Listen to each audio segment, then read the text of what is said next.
So you want to do a VFX shot like this one. First off, you have to track the footage.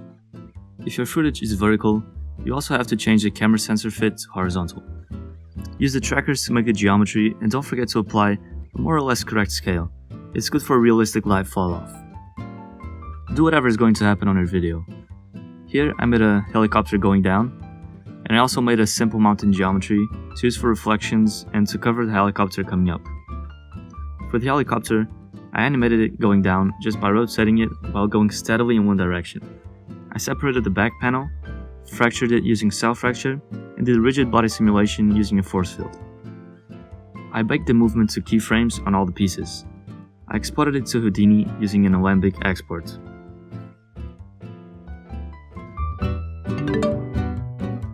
In Houdini, import the Alembic, convert it to polygons, calculate the velocity of the vertices of the mesh using a point velocity node, and for the simulations, I divided them into three: the main explosion, the smoke trail, and the smoke trail of the little pieces that went flying by. The process is almost the same for each one. The method I used is the same as in this video by Rebel Way. Explosion. Isolate the emitter by creating a group and blasting the inverse. Scatter a few points using the scatter node. Use a pyro burst source that represents the shape, direction, and timing of the explosion. Adjust the angle, direction, and start frame. On the start frame, you can select Use Attributes and click on the little dice next to it to make each point burst in a different frame, in a specified frame interval. After that, you can use the Quick Setup to set up the essentials for the simulation, which are the density, flame, velocity, and temperature. It will also create a Power Solver node, the brain of the simulation. Here you just have to play with the shape controls and set up the start frame. Set the voxel size to something big like 0.05. And in the end, when you're happy with everything, with the look, go for a 0.1 or 0.07. After that, you can put a pyrobake volume. I used it to create the scatter attributes, which makes the shading look a lot cooler in Blender. Time to export. Exportation. For Blender, we only need the density, flame, scatter, and temperature. So we're going to delete some attributes and blast the other information we don't need. On the attribute delete node, delete all vertex attributes, and on the primitive attributes, delete everything except the name, which includes the info we need. On the blast node, use this format to keep the stuff you want. This was taught by my boy William Starillo. Go check his stuff out on Instagram. Convert it all to VDB and save it to disk using a file cache node. Use explicit path and set the name like this. For the smoke sim alone, it's basically the same except for the pyroburst source node. Instead of using the scatter node, I use the pyro source, which lets me initialize a quick smoke source, giving me density, temperature, velocity automatically.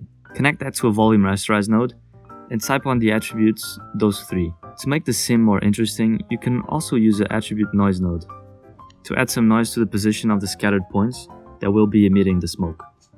Connect that to a Power Solver node just like on the explosion and play with it. For the collision, just convert the collision object to VDB and connect it to the second input of the Power Solvers.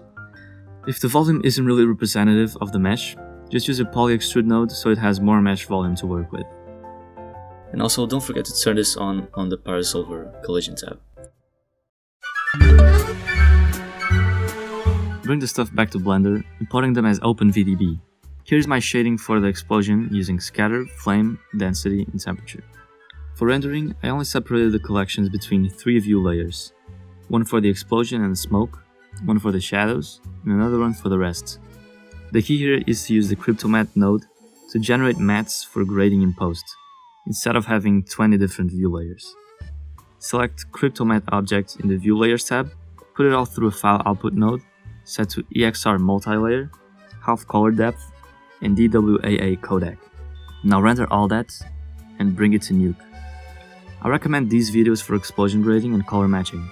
One thing I noticed is that Nuke non-commercial is kept to a 1080p bounding box, so even a 720p vertical video won't fit. What you have to do is rotate your video in the end so it's horizontal, and then rotate it back in After Effects or something.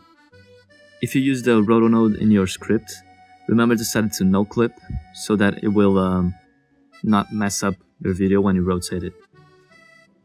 I wish you some good VFX.